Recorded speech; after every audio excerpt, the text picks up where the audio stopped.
Welcome back to another episode of Sunday Reading. This is episode 5, and today we're going to be talking about some photos of that day. This is going to be a little bit different simply because of how big this publication is. If you look here, you can see this is one of my zines. This is 5.5 wide by 8.5 tall. So if we fold it out here, there's an 8.5 by 11 sheet roughly, and it's much bigger than that. It's also very thick. It's a very dense book. If you're not familiar with this project, I'm sure you've heard of it at some point somehow. This was Jamie Livingston, as a photographer, started in the late 1970s, taking one Polaroid every day up until the day he died. I believe he died of brain cancer. And the photo set was uploaded by a friend of his, Hugh Crawford, to the internet a number of years ago. And every couple of years, it seems like it goes viral again. Some website will pick it up and talk about it, and people will gravitate again to it. Back in August, Hugh Crawford, who is the true publisher of this book, had a Kickstarter project to redigitize, archive, and represent Jamie's photographs, and this is the end result of that. So while it's much more of a traditional photo book, which is something we haven't yet talked about here on Sunday Reading, it is still something I would consider to be independently published. It wasn't a publishing house reaching out to a photographer with the specific project in mind. It was a passion project that Hugh designed start to finish. And this is how it comes to me. I'm not sure if this is still the case, but it comes in this box with the title of the project, very literal, and then Jamie Livingston, edited by Hugh Crawford, and it actually says "BU Hugh Crawford." So funny little, I guess, limited edition there that I'm sure will be changed in future printings. The box did come to me a little bit damaged, so did the book, which was unfortunate. But let's kind of get into it. You can see on the side here, hughcrawford.com/books. And then the book itself. And this video is going to be a little bit awkward because of how big this thing is and heavy. It's just absolutely enormous. Let's see if I can get this out of the way. I've got a tripod here for this camera, so I'm trying to manage a few things at once. Let's take this and put it over here. So here's the book itself. As I mentioned, it's incredibly thick. It's just massive. It's got a dust jacket on it. And if we open this up, you can see there's that same text, but with a photograph behind it. And there's the dust jacket. A little bit of background over here, talking about Jamie as a person and as a photographer. And then I love this interior shot, which is just the boxes of all the photographs, roughly dated by about a month. So if we look right here, he's in California from 9/8/87 to 10/3/1987. And if you're not familiar with Sunday Reading, and if this is the first episode that you've watched, I don't ever go and show the full depth of the book. It's something that I feel you should experience yourself, and also out of respect for the photographer, I don't want to give everything away. So I'll just go through a few pages here. Unlike other episodes, I haven't earmarked anything for this book. I've simply kind of want to go through it because I feel that's how the project should be interpreted. There's not necessarily any single image that would stand out over any other. I mean, there's 7,000. How do you really go through them? So I wanted this to kind of be done and take a look at holistically. So what we'll do is we'll open up to some just random pages here. There we go. I guess we'll start here, right? So as you can see, talking about the book simply from a project perspective, because that's really what I feel this is. This isn't necessarily any specific photo series. The importance of this book as a piece of work is an evolution of a person and an evolution of kind of the things that exist around him as a photographer. You can see each date down here, 25/85, 26, 27, and it just goes sequentially. Starting with the oldest photo in the top left, moving to the newest photo in the bottom right. It starts over again over here. And what we see within these images is being about as close as you can get to capturing a person in their entirety.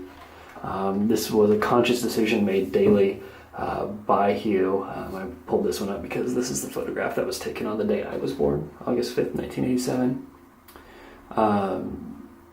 As Jamie experienced life, we really see every aspect that he chose and deemed important.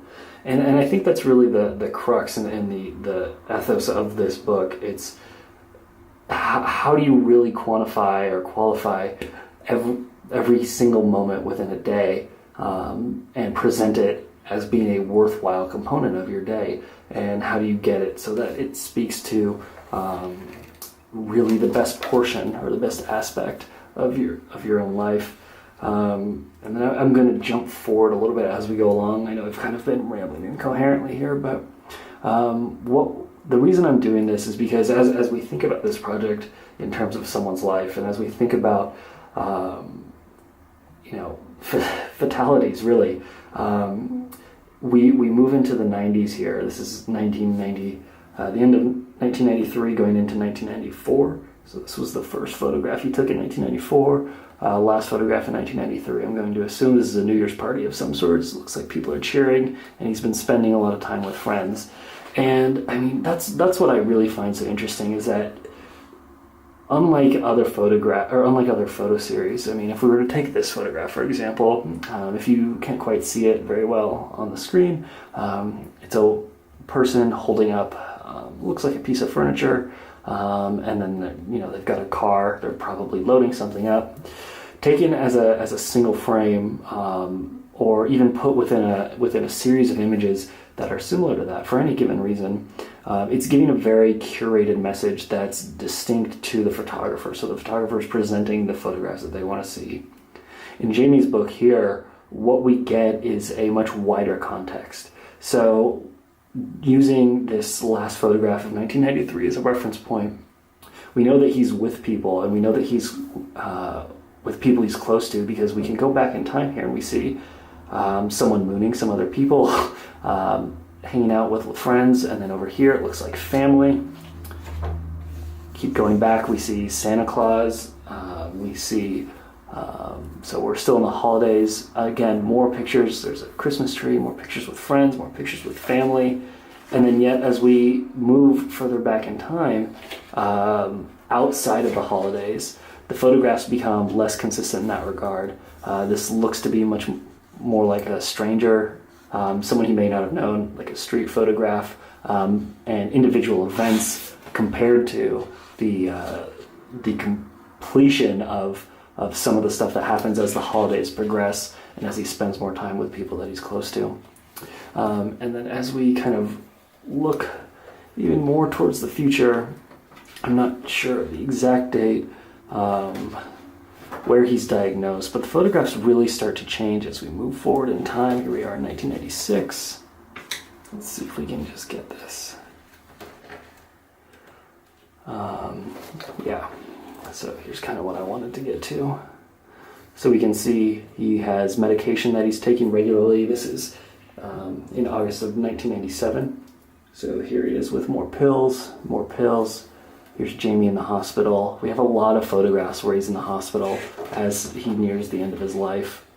And very clearly works with his own mortality as Princess Diana dies. And move forward here. I'll get to these pretty quickly because there's a lot to take in.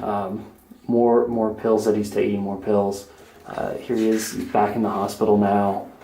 Back in the hospital for an extended period of time. I mean, again, I was talking about New Year's Day and how important context is.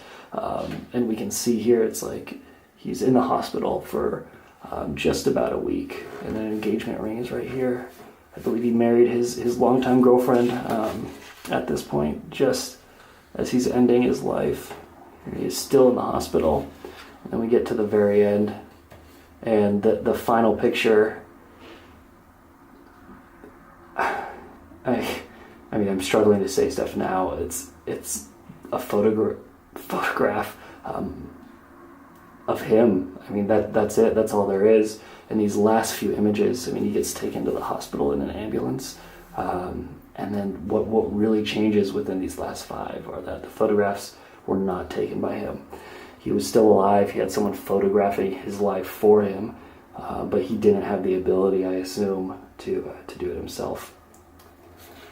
So, on that note, this is it's a phenomenal book. It was a steal. I believe it was like $65 or so, and it's worth every penny. It's such a unique collection of photographs, and was, I mean, really maybe kind of the first of its type. It's such a good collection. If you have the ability, I highly recommend it. So on that note, thank you for watching Sunday Reading. I'll see you next week, every Sunday here when we talk about another independent publication. Please be sure to subscribe. Follow me on social media. I've included links below. I'll also include links about this book, Jamie Livingston. I'll include a link to his original blog, and I'll see if I can dig up where exactly you can pick up a copy of this book now that the Kickstarter project is over. So until next time, thank you.